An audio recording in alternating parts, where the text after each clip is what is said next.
Pokemon battles follow a simple idea: hit the other Pokemon with as much damage as possible, and blow them off the face of the planet. But what if I played a Pokemon game doing the exact opposite and took a more pacifist approach to battling? Would that even be possible? Here are the rules. I can't use damaging moves in battle, so no physical or special moves are allowed, only status moves. Also, I can't use items in battle, but held items are okay. Follow me on my journey as I attempt to beat Pokemon Violet without dealing any damage. Let's go. I create my character and name her so my chat could easily find the rules live on my Twitch. Twitch.tv/thekingoфdorks with 3 S's. I'm probably live right now, so come check it out. I walk over to the local mansion to get a starter. I choose Fuecoco, the cutest little croc, and name it Hot Pan. Our first fight as new partners is against Nemona and her Sprigatito. As is, my Pokemon can't beat Nemona, since it can only use Leer. I could just spam Leer and let her win the battle to move on, but that would feel like I'm condoning the use of damaging moves, so I can't have that. But how do I beat her? Well, I would need a new move or two, but I can't leave the area to get them due to an invisible wall out front. Does that mean this battle is impossible to beat? No, actually, because there's one thing that needs considering. Pokemon Violet is one of the buggiest games to ever grace the Switch, so there has to be an exploit or glitch I could use to leave, right? Indeed there is. If I stand here on the edge of the beach, I'm standing on what's called unstable ground. If I save the game here and start up again, the game won't want to put me back where I was in fear of a soft lock. It will instead reload me to a nearby default location to keep me safe. And what would you know, the default location for this area is right outside the front gate, bypassing the invisible wall. There's another invisible wall to Poco Path I need to get past, but I can bypass it with a similar exploit, but involving a cliff instead. Behind this bush, there's a tiny ledge I can climb onto. If I open the menu just before I start sliding off, I stay still on unstable ground. If I save and reload, the game should see that I'm under a cliff and teleport me up to safety. However, this exploit depends on me being framed perfect with the menu, so it can either take me 5 minutes or an hour to get it right. Remember ever so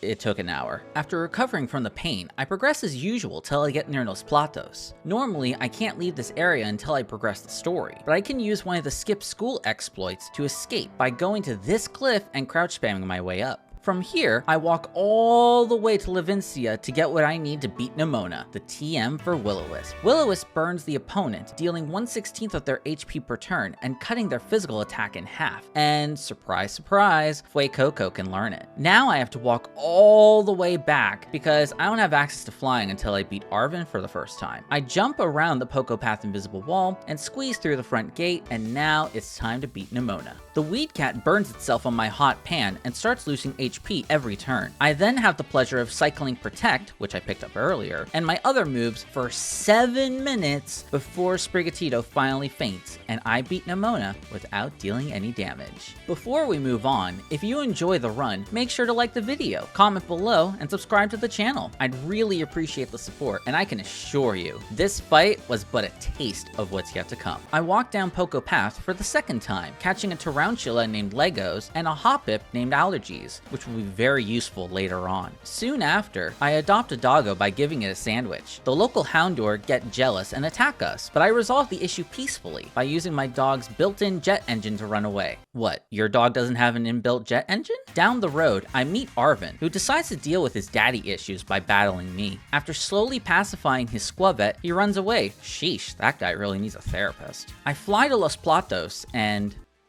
oh! She's just standing there, menacingly! Having gone full stalker mode, she challenges me to battle again. Her Weed Cat goes down the same as before, but then in comes her Terra Electric Palmy, which can deal a lot of damage. In preparation for this, I catch a little whoopee friend and name it Splinter. After Palmy gets burned, I swap in Splinter, whose ground typing makes it immune to Palmy's attacks. It also has Sandstorm, which is a weather effect that hurts Pokemon that aren't these types for 1/16 of their health per turn, making the stalling process way quicker desert and winning me the battle. The Team Star grunts outside the academy go down very easily to Burn and Sandstorm, and as my reward, I get to spend the next 20 minutes wasting away in the academy, spamming A and B, just hoping someone would put me out of my misery. Oh, wait, I guess it's good practice for what I have to do for this run, huh? Free to explore the world, I spend a little over an hour collecting items for selling and XP candies for leveling my team because you couldn't pay me to grind on trainers as a pacifist, honestly. Now, one final thing I haven't mentioned yet is that for this challenge, I'm doing all the gyms, titans, and Team Star bases in level order. So my first stop is at the grass gym to face Katie. I send out Splinter to use Sandstorm and a new move it learned, Toxic Spikes, which poisons the opponent when they switch in. I lay down 2 layers and swap in Hot Pan. Nimble slowly faints to Burn, and both Tarantula and Teddiursa succumb to Tetanus, earning me my first gym badge. Next on the docket is Cloth, the Stony Cliff Titan. I send out Allergies to poison it and stall it. Cloth retreats to its cave to get its allergy medication and faces me again, this time with Arven by my side. Disclaimer, I am not responsible for any moves and decisions Arven makes in this battle. He's allowed to water gun the Cloth as much as he wants to, and oh, the battle's over. Yay! After Hot Pan masters the art of Shadow Clone Ninjutsu and evolves, Arven asks me if I could be his therapist. Don't know why you'd want a 12-year-old girl as your therapist, I'm very underqualified. He offers to pay me in sandwiches, and I mean, who could turn down a sandwich? One therapy session later, I head to the grass gym to pacify Brassius. His Petalil is extremely annoying by constantly sleep powdering and mega draining while Splinter tries setting up my newest entry hazards, Spikes and Stealth Rock. I swap in my newly evolved Allergies to stall Petalil out of its Mega Drain PP, and go back to setting up with Splinter. Petalil runs out of PP and starts using Struggle, which causes massive recoil and faints. Smoliv and Sudowoodo both go down to Spikes, Stealth Rocks, and Poison, and I get my second gym badge. In comes Bombardier, the Open Sky Titan. I Terra Flying Allergies to get rid of my flying weakness, poison it, and stall. For the next fight, Arven seasons Bombardier with a bit of salt, and the fight ends soon after. Arven wants another therapy session to introduce me to his emotional support animal, but I said we could only talk once a month and run away with a sandwich anyway. I've beaten 2 gym leaders and 2 titans so far, so it's about time I face my first Team Star base, the Dark base specifically. I'm going to skip the Star barrages because I don't care much for them, so let's move on to the battle with the Dark base boss Giacomo. I burn his Poniard, swap to Splinter to set up all of my hazards, and have Allergies finish it off with Leech Seed, a move that saps 1/8 of the opponent's HP per turn and heals my team. Now for the raid boss, the Starmobile. Going into this challenge, I know this fight will be an issue. From my first playthrough of the game, I know 2 things.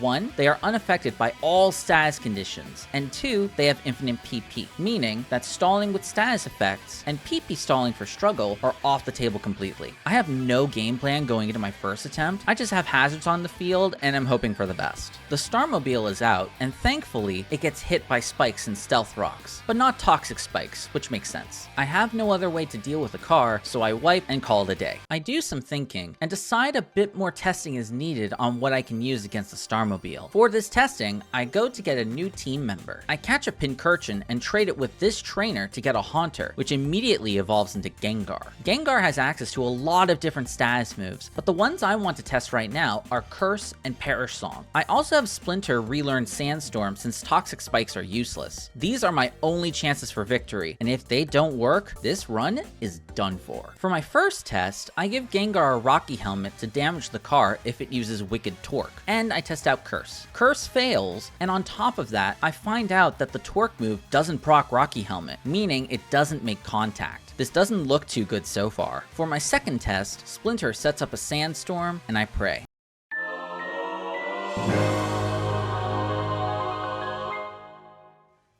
Finally, something works. I try Perish Song out of curiosity, and I'm surprised by the animation, but the car is still unaffected. Oh well, doesn't matter anymore, because now I have to prepare. This team isn't going to cut it for the fight. I need a dedicated Sandstorm stall team, so I go to the desert and pick up a Paper Cut, a Banana Peel, and some Rug Burn. With the Sandstorm portion of my team sorted out, I need to tackle another issue, stalling. Sitting in front of the Starmobile with leftovers and Protect sounds nice on paper, but it has a move that can be problematic, Metal Sound. which lowers my special defense by 2 stages. It likes to spam this move and then attack with Snarl, which can decimate my team. Luckily, I can counter this with an item called the Clear Amulet, which prevents stat drops. Combo this with defensive buffs, recovery, and sandstorm, and this car's getting towed. There's an amulet I can buy at Mezagoza, but it's not actually available until I get 4 gym badges. That's okay, because there's another one I can get from this Pokemon League representative, all for the low price of defeating 9 trainers in the West Province Area 1, because you couldn't pay me to grind on trainers as a pacifist, honestly. My 9 reasons why later, and the amulet is finally mine, which I give to my newly evolved Splinter along with Curse and Recover, egg moves from Gengar, and a Shellos I caught at the beach. It's finally time to beat Giacomo. Hot Pan burns Pawniard, my newly evolved Lego sets up spikes, and Banana Peel puts up rocks. Splinter then sets up +6 special defense, +6 defense with Amnesia and Curse, and uses Recover as Pawniard faints. With the setup complete, the Starmobile does very little damage as Splinter sets up the Sandstorm. Wicked Torque puts him to sleep, but he wakes up the next turn like such a whoopee friend. This struggle goes for a while, and one unfortunate sleep turn and a crit later, Splinter goes down.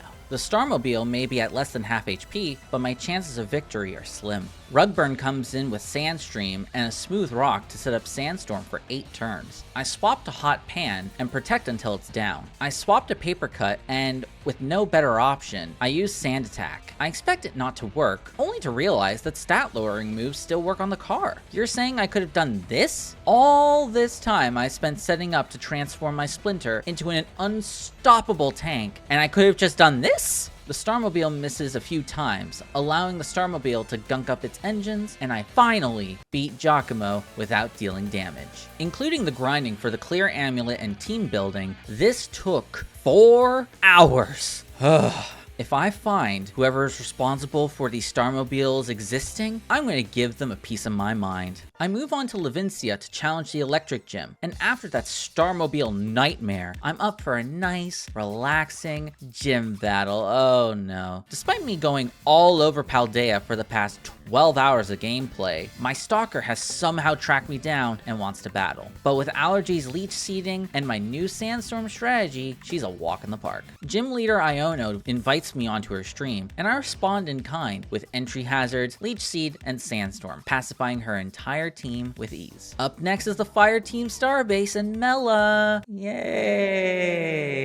I love the feeling of slowly dying on the inside. Mela's Torkoal has Drought, making its Flame Wheel deal more damage. I counter this by using Rain Dance with Wet Floor to make it weaker. I then set up Hazards and Sandstorm with Splinter, and Torkoal faints the Sandstorm. Next up is the dreaded Starmobile, which can overrun my team with Overheat and Blazing Torque, but I've got a plan. Earlier, I caught a Charcadet named Stovetop and evolved it into Ceruledge. Ceruledge is part Ghost type and has Flash Fire, making it completely immune to Starmobile's attacks. I just give it leftovers, swap in Rugburn for Sandstream every few turns, and laugh as the Starmobile slowly rusts away. And it only took 1 try this time. Orthworm, the lurking Steel Titan, pops out of the dirt only to burn itself on my Hot Pan and gets severe allergies. In round 2, Orthworm gets burned again, and Arven's Toad School uses Hex, which deals double damage against Pokemon with SAS conditions. Arven starts crying during our therapy session as I enjoy a nice sandwich with my dog. See you next month! For the upcoming Water Gym, I decide to get another team member with Leech Seed, and I decide on Gasleek the Shroomish, which I evolve into Breloom. However, I don't end up using it as planned against Gym Leader Kofu, because Allergies and Splinter pacify him on their own with the classic routine of Leech Seed, Hazards, and Sandstorm. Don't worry, Gasleek, you'll get a chance later. I've honestly had some easy fights ever since the Dark Star base, but the Poison Star base is about to change all that. Atticus's team not only has double the Pokemon the other 2 bases have, but they're all poison types, which are immune to poisoning. But that doesn't make them completely immune to poison. Enter Biohazard, the Salazzle. She has the ability Corrosion, which is able to bypass their poison immunity. And that's not all. I discover that Biohazard gets the most evil 2-move combo, Encore and Disable. Encore forces the opponent to use the same move over and over again, and Disable makes them unable to use that move. As a result, they end up using Struggle and hurt themselves. With that in mind, let's see how Atticus goes. Skuntank is out first. It likes to spam Sucker Punch a lot, so it's perfect to set up my my hazards in Sandstorm against. I swap to Biohazard and use Encore Disable, forcing Skuntank to struggle and faint to the recoil. Revavroom's next, which I can't use Sandstorm against due to its steel typing. I end up stalling it with Leech Seed at the cost of Allergy's fainting and Banana Peel taking massive damage. Muck comes in and Biohazard poisons it. Paper Cut stalls with Sandstorm but gets knocked out before Muck faints. I only have 4 Pokemon left for the Starmobile, and 2 of them are pretty injured. This can get bad real quick. I stall with Biohazard and swap to Rugburn as the Sandstorm ends. Rugburn takes a huge hit as its sand attacks to lower the Starmobile's accuracy, and she goes down the next turn. 3 Pokemon remaining. Splinter takes a lot of hits and heals the damage off, but faints after using all its recovers and Sandstorm ends. 2 Pokemon remaining, and they're both under half HP. And I can't lose Banana Peel as it's my last Sandstorm user. I need a miracle. The Starmobile spins out, but misses, allowing me to growl with Banana Peel to lower its attack as I heal with leftovers. I get hit, but live to set up Sandstorm. Another miss, another growl, more recovery. Soon enough, the Starmobile faints to Sandstorm, and I beat Atticus on my first try. With that near disaster out of the way, I go toe-to-toe with the people's champion, Larry, the normal gym leader. I Encore Disable Kamala's Yawn with Biohazard, and then set up Rocks and Sandstorm with Splinter. I swap to Gas Leak to Leech Seed it, and it faints. Allergies Leech Seeds to Dunsparce as it paralyzes her with Glare. The Dunsparce's only move that can hit Allergies is Hyper Drill, so I swap to Hot Pan, who's just evolved into Skeledirge and is now part Ghost type. I then swap back to Allergies to avoid Glare and Drill Run, and continue swapping back and forth till it goes down. For Staraptor, Hot Pan burns it, and I swap back and forth to my newly evolved Rugburn to avoid getting hit by Facade. With that, my 5th gym badge is acquired. After having a nice dinner date with Larry, my Stalker suddenly appears again out of jealousy and challenges me. But seriously, how does she keep finding me? Well, that's not important right now, as Leech Seed, Hazards, and Encore Disable ends this fight quick enough for me to run away. I take shelter in the mountains to use the blizzard as cover, and find myself in Montanevera, home to the Ghost Gym leader Rhyme. There are 2 unique things about this gym. It features double battles, and there's a crowd watching that can give your team boosts depending on what you do. I start by terastallizing Biohazard and using Poison Gas, which is actually a spread move, and poisons both of her Pokemon. I also get an Omni boost on my team from terastallizing to help with tankiness. Everything goes well with her Mimikyu and Houndstone fainting from poison and Leech Seed, but then she sends out her Ghost Terra Toxtricity. Hyper Voice into Icy Wind knocks out Allergies. One thing I forgot to mention, the crowd can boost Rhyme's Pokemon as well, and Toxtricity gets an Omni boost. At this point, I've only Leech Seeded it with Allergies, so I need to poison it or I wipe. I send in Gas Leak, barely survive a Hyper Voice, but land a Poison Powder. Toxtricity continues to take my team out and get boosts, until I only have Biohazard and Hot Pan left. But I stall long enough for Rhyme's team to faint, winning me my 6th gym badge. I'm honestly shocked by how close that got. Definitely the most challenging gym so far. For a nice break, I go to the desert for my next appointment with Arven, and oh, that's the next Titan, Iron Treads. Phase 1, Leech Seed, put it to sleep, victory. Phase 2, Arven makes it eat hot peppers for a quick finish. He decides to open up to me about how his dad has always wanted him to study to become a Pokemon professor, but his love for food gravitated him towards food-themed Pokemon and a dream of becoming a Pokemon chef. Man, I just want to hug him. I'm now in Alfornada for the Psychic Gym, and of course, my stalker tracks me down to fight me again. I really need to file a restraining order at this point, not that she'd follow it anyway. Splinter basically solos her entire team with Rocks, Poison, and Recover. Onto the Psychic Gym and my least favorite gym test, ESP. I haven't mentioned any of the gym tests so far because they aren't very noteworthy, but this test is a crime against humanity. From the annoyingly catchy music, to the discount TikTok poses, to the this exercise makes me question my pacifism and whether I should just hyper beam everyone right here, right now. It's just so slow, and you don't even need to do the whole minigame. But you know, this is but a test of my resolve as a pacifist. I pass with flying colors and a need to book my own therapist. Psychic Gym Leader Tulip sends out for Rigoraph, which hits Splinter really hard with a Zen Headbutt. That would make it difficult to set up hazards on it, but then I remember I can Terra Ground Splinter to get rid of its psychic weakness. My hazards, Leech Seed, and Sandstorm then take out the entire team. 7 gyms down, only 1 to go. Gym Leader Grusha's team is made of Ice-type Pokemon, all with good coverage that can devastate my entire team. Throwing caution to the wind, I go in with my current team anyway to see what I can do. Biohazard poisons Frostmoth, and Encore disables it. Beartic comes out and has Earthquake. Hotpan attempts to burn Beartic and decrease its attack, but Beartic comes prepared with the Oven Gloves, dodging twice and knocks out Hotpan. I eventually take down Beartic, but not before it took out 5 of my Pokemon. Titan knocks out Splinter with Ice Spinner, and I wipe for the first time since Giacomo and the first Starmobile. I was in over my head this attempt, but next time I will come back with a plan. Next time I will get my final gym badge. Many months later. Yeah, so, I was playing Tears of the Kingdom for 2 months on my stream.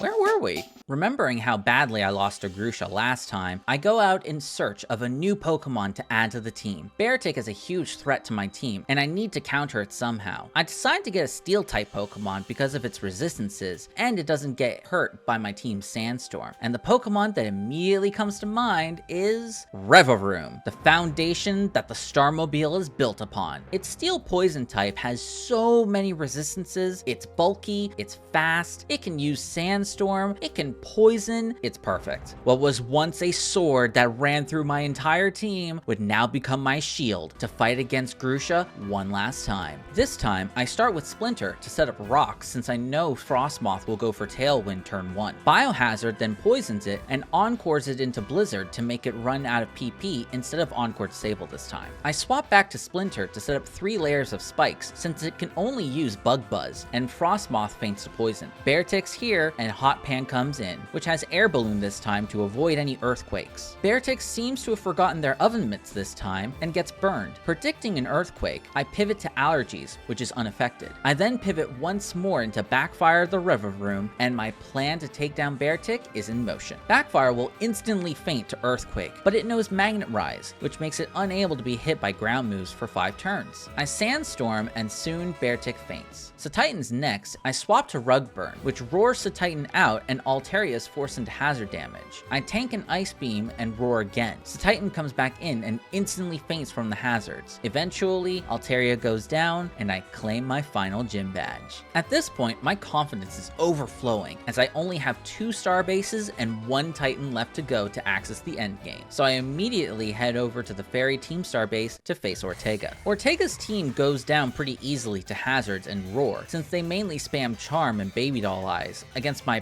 pacifist team for some reason. Then out comes the Starmobile. Half of my team resists its Fairy and Steel moves, and it likes to use Confuse Ray most of the time, so I swap in Backfire and Biohazard to tank attacks and protect. I then pivot into Rug Burn when it Confuse Rays and get Sandstorm back up. I repeat this over and over again for 20 minutes, and eventually the Starmobile is out of commission and none of my team faints this time. With a pretty easy Starmobile victory, I fly to Casa Royal Lake to fight the final Titan, Dondozo, the False Dragon Titan. First phase, Hotpan burns it, Allergies Leech Seeds, and Rug burns Sandstreams. Second phase, same thing, except Arven's Greedent does extra damage to it, but then the real Titan comes out, Tatsugiri. Tatsugiri is problematic because it has one move that can shut down my entire operation, Taunt, which forces the target to only use attacking moves, and if they have none, they use Struggle instead. If it taunts any of my Pokemon before they use a move, I instantly break the rules of the run, and I can't have that. Thankfully, I came prepared. After beating all 8 gyms, a special item shows up in the Delibird shop in Mezagoza, the Choice Scarf. It's incredibly expensive, but making sure I stay a true pacifist is worth the price. I give it to Gengar along with the TM for Trick, a move that swaps your item with the target's. Since the scarf boosts Gengar's speed by 50%, it will always outspeed Tatsugiri before it can taunt me, so I can trick the scarf onto it, locking it into whatever move it chooses next. It locks itself into taunt, funnily enough, so all I have to do is swap my Pokemon out and never click on a move as it feints to Griant's attacks. Taunt is a really scary move, so let's hope we never see that again. With this being the last Titan, it's also my last therapy session with Arven. It would be such a touching moment if only I didn't just start planning the next fight instead. There's only one obstacle left in my way to the endgame, Aerie, the fighting Team Star boss. Of all the fights in this game, hers is the one I fear the most. most. Her Starmobile is more frightening than any that I've come before. It knows Shift Gear, which raises the user's attack by 1 stage and speed by 2, and she likes to spam this move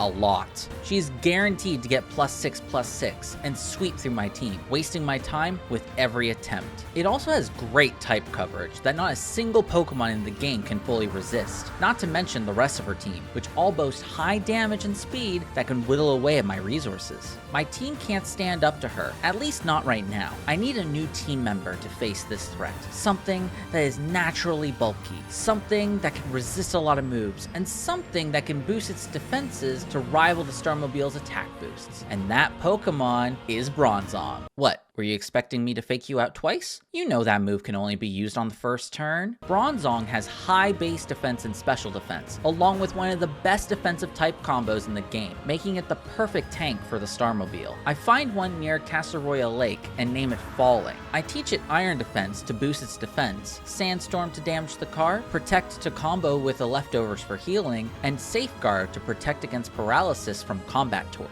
With my prep complete, it's time for a battle that will truly test whether I can be a true pacifist. Toxicroak is first. It often uses Sucker Punch, so Hot Pan burns it for free. I swap to Splinter to set up spikes, but not rocks, because Aries' team will take negligible damage from them. I send out Rug Burn for Sandstream, then go back to Splinter to stall out Toxicroak. For Annihilate, I bring Hot Pan back out. I Terra Fire it, anticipating a super effective Rage Fist, then burn it. In comes Biohazard with the classic Encore Disable, then I stall it. Hot Pan burns the Passimian, and Backfire stalls it out. Lucario's next, but it has all special moves, meaning burning it isn't as beneficial, so I poison it with Biohazard instead. I sacrifice Biohazard to swap in Splinter and stall. Last, but certainly not least, the Starmobile. I swap in Falling, and the Starmobile uses high horsepower, but Falling ironically has Levitate and is immune to ground moves. It shift gears as I Iron Defense. It uses combat torque, and if I get paralyzed at all, that probably means a wipe. Thankfully it doesn't, and I use Safeguard to prevent being paired in the future. I then cycle through Sandstorm, Iron Defense, Protect, and Safeguard to slowly chip away at the Starmobile and keep myself alive with leftovers. But it's not enough,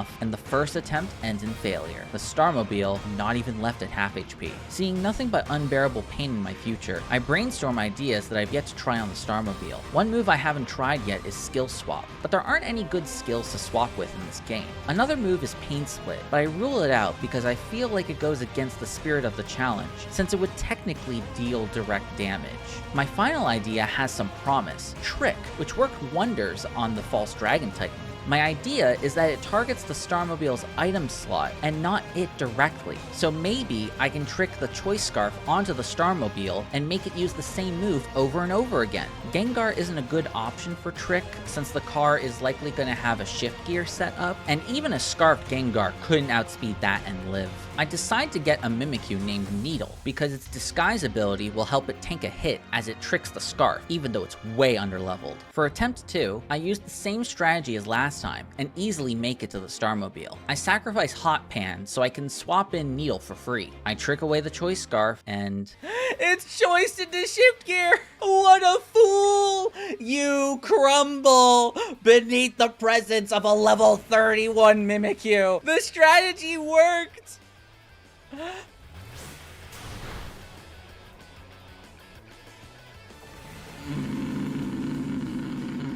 Despite my anger, I continue stalling with Falling as best as I can, and I eventually wipe, but I managed to reduce its HP into the red. For having a strategy that didn't work really well, I made some huge progress. If I just had better HP recovery, I can beat Airy. Well, Falling does get access to a recovery move, sort of. By catching a Klefki, I can pass down a move to Falling with the Mirror Herb, the move being Recycle, which lets you recover an item you consumed. Give Falling a recovery berry, like a Figgy Berry, and I have constant access to better healing than leftovers can provide. I have to give a Protect as well, but it's a sacrifice I'm willing to make. It's attempt 3, and I'm back at the Starmobile, Falling Iron Defenses, Safeguards, and Sandstorms without any issues, but it gets caught at an awkward amount of HP where it can't activate its Figgy Berry, and is in range of being knocked out with a +6 combat torque. Falling faints, and I wipe. The main takeaways from this fight are that falling is a bit underleveled and not EV'd properly, and the Figgy Berry is just too awkward to use. First, I decide to replace the Figgy Berry with a Citrus Berry. It provides less healing, but has a safer activation window. Citrus Berries are only available as sparkling items in Area 0, but I can also get them randomly in 3-star raids, something I haven't done yet in this playthrough. My team is well equipped for raids, and I get through them with ease. An hour and a half later though, and no Citrus Berry. And I don't want to spend any more time on this than I have to. Thankfully, it wasn't a complete waste of time because I got treasures to sell and so many EXP candies out of it. Up till now, I've been using my Gengar to farm Chanseys near the fairy base for XP, which takes forever, so I wish I had thought of doing raids sooner. I sell my goodies and buy tons of drugs to give to Falling to improve its defense and HP. And now, attempt 4. I get to the Starmobile, and while my team is in pretty bad shape, everyone's still alive this time, the best position I've been in so far. This time, Rugburn is here to set up the Sandstorm before swapping into Falling to get a little extra chip done while I set up Safeguard and 3 Iron defenses. Meanwhile, the Starmobile sets up 5 shift gears. The EV training I did should pay off now, and I'll take very little damage. And I got crit on the first attack. Falling still lives due to the training, and the Figgy Berry activates. I recycle to get the berry back as the Starmobile sets up its final shift gear, and I pray for mercy. This fight goes back and forth for a while, and the Starmobile reaches half HP. Safeguard goes down, and as I go to set up another one, Falling gets paralyzed by Combat Torque. This couldn't have gone any worse. One poorly timed para means that Falling and this attempt is done for. I go for recycle, and I succeed. Sandstorm's down, so I go to set it up again. I succeed, but I'm getting dangerously low on HP. I go for the recycle to stay in the game, and I get paralyzed and Falling faints the next turn. Great. I also realized that when Rugburn was last out, I forgot to sand attack the Starmobile, which would have helped Falling survive. But at this point, why does it even matter? My frustration has hit its peak. I've spent hours at this point brainstorming, planning, grinding. Not only that, every attempt at Aerie takes about 40 minutes from start to finish, meaning I was close to 3 hours of fighting her at this point. And now I have to dedicate even more time to beating her? Hot Pan faints, and I send out Rugburn. I have nothing to lose anymore, and I press Sand Attack. The Starmobile attacks. And through the power of friendship, Rugburn lives on 1 HP. I had given up, but Rugburn wants to continue anyway. She sand attacks and lowers the car's accuracy. My odds of victory have gone up, only slightly, but it's enough to make me hopeful again. I still have the rest of my team behind me, and if I'm going to win, it's here and now. This is the fight to the finish. I swapped a Splinter on a resisted Combat Torque, and it lives. I chose Splinter, hoping the Starmobile will go for the high horsepower. Splinter protects, and it goes for high horsepower as predicted. Now it's in the red. I protect again, and manage to get a double protect. I miss the third one in a row, and brace for impact. The Starmobile goes for high horsepower, and it misses. Victory is just within reach. I sacrifice Biohazard to keep Splinter alive, just in case I need to gamble on high horsepower again. I send in Rugburn and protect. The Sandstorm bringing the car's health to the lowest I've ever seen it. I go into Backfire, which somehow lives a spin out. It's now the final turn, and I have a few choice words to say.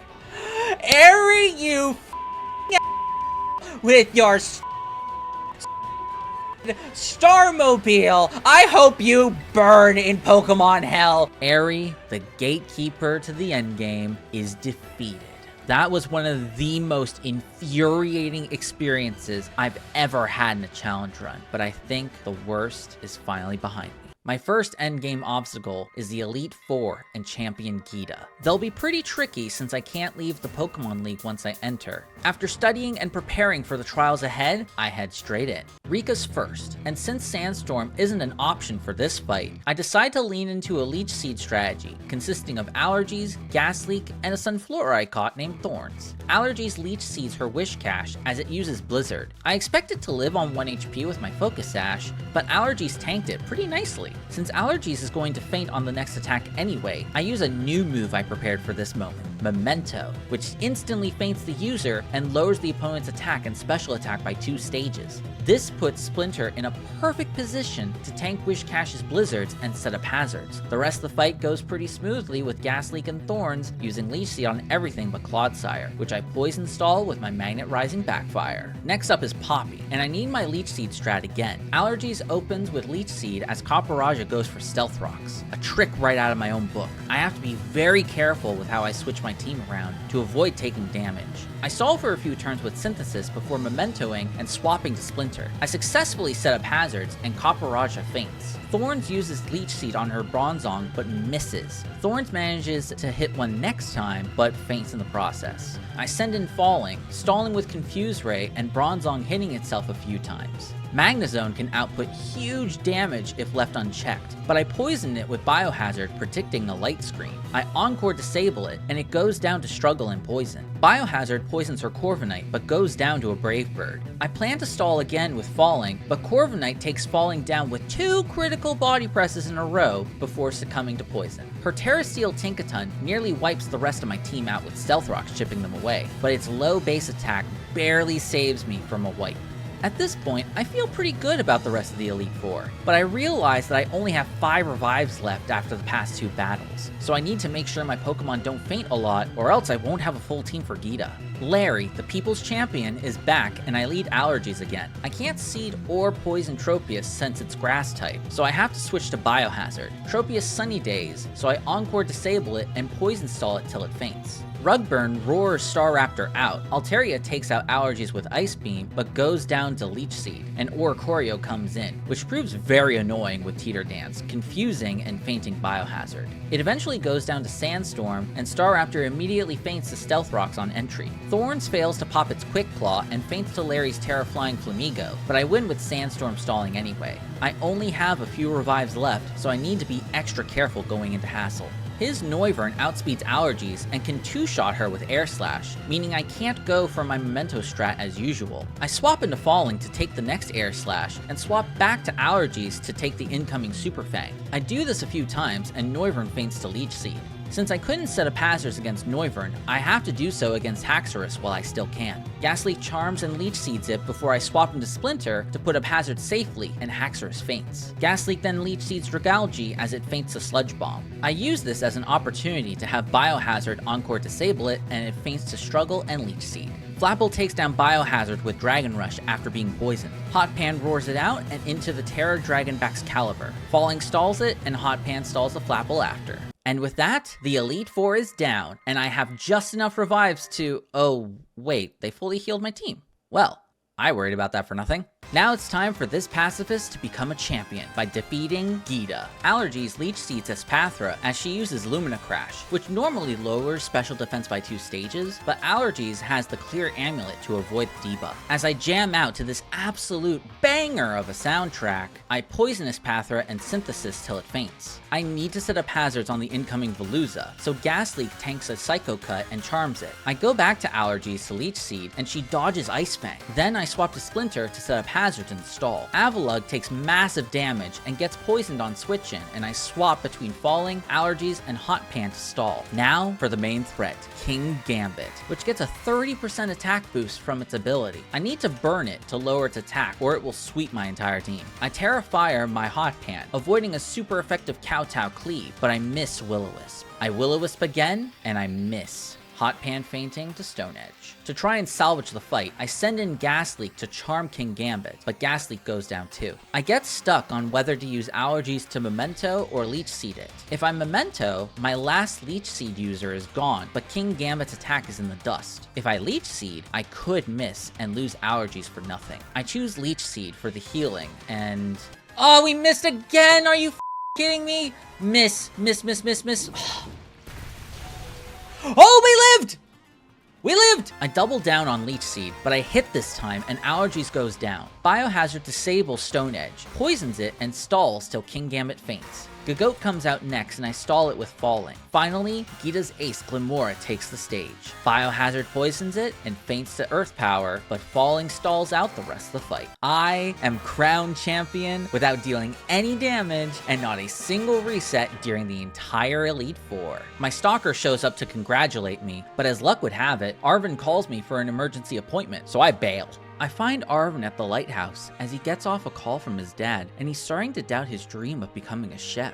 As a pacifist, I'd rather prevent battling, but I challenge him and his food-themed team to help him finally overcome his daddy issues. Hazards, Poison, and Leech Seed take care of the majority of his team, but then he sends out Garganackle. It's rock type, so I can't use Sandstorm on it. It also has Purifying Salt as its ability, so I can't poison it either. But I have a plan. Gasleek uses Worry Seed, changing the Garganackle's ability, so now I can poison it. Gasleek Leech Seeds and poisons it, but faints to a crit Body Press. I stall it with Rug Burn, and Arven's emotional support dog comes out last. Allergy stalls it a bit and goes down to a few Terra Dark crunches, but Mabostiff goes down the next turn. Arven may have lost, but his dream is reinvigorated. He invites me to Area 0 to confront his dad, and the first storyline is complete. But I have a few things to wrap up first, like seeing Cassiopeia, who is totally not Penny, and telling her very nicely how much I loved those Starmobiles. Clavel claims to be Cassiopeia and gets in my way. Like, yeah, sure buddy. But I humor him and face off against him anyway. And nothing of note happened. Just the same wombo combo of hazards, encore disable, and stalling. Pacifism is easy. I go to the schoolyard to face off against the real Cassiopeia to make her answer for her crimes of making me suffer through each and every one of those Starmobiles. And she's a bit of a pushover. Her team does barely any damage to my team. She likes to spam baby doll eyes, and roaring her team into hazards makes it a short 15-minute battle. I honestly feel bad for her now, and I can't be too mad at her. But Clavel scolds her in Team Star for me anyway, so I guess that works out. With the second storyline complete, I go to the town square to face off against my personal stalker one last time. I lead with Backfire against her Lycanroc. I poison it, then swap to Gasleek to Leech Seed and Charmin. I swap Splinter in, set up Toxic Spikes, and Lycanroc faints. I set up the rest of my hazards on Earthworm, and soon enough, the rest of her team gets stalled out. Once again, I have defeated my stalker without dealing any damage. For a moment, I think I break through to her to just leave me alone, but she just starts fantasizing about another battle. At the end of the day, the final storyline is complete, and the end of the run is in sight. I finally meet up with Arven at Area 0 to confront his dad, and... What's the matter with you? Why would you bring them here? This relationship can't be built on a foundation of lies. Daddy, I mean Professor Turo, who is very real and not a robot, directs us to go jump into a pit. Alright, if you say so. I find Turo, but it turns out he was an AI the whole time. He knows of my goal to become a true pacifist, and that I must defeat him in a battle to fulfill my mission. I don't know how this is supposed to help. We could just not fight, you know? But he activates battle mode, and it's too late to turn back now. All of the challenges before have been building up to this very moment to prove that I can beat Pokemon Violet without dealing any damage. Let's go. Allergies Leech Seeds his Iron Moth and its Sludge Bombs, which doesn't knock out Allergies with her Focus Sash. I protect to stall a bit, then use Memento to lower the Moth's special attack. Splinter easily tanks its attacks, sets up all hazards, and stalls it out. Gasleek protects, charms, and Leech Seeds Iron Thorns, and it goes down. Iron Bundle comes out. I send in Hot Pan, and even though it has Water Pulse, I go for Roar predicting the Snowscape, which it does. Iron Jugulus is forced in, and I swap in Biohazard to poison it, but she takes some massive hits. I stall with Protect and Disable, but Biohazard faints, leaving Falling to take care of the rest. For Iron Hands, Gasleek Leech Seeds and Charms as it Drain Punches to gain some HP back.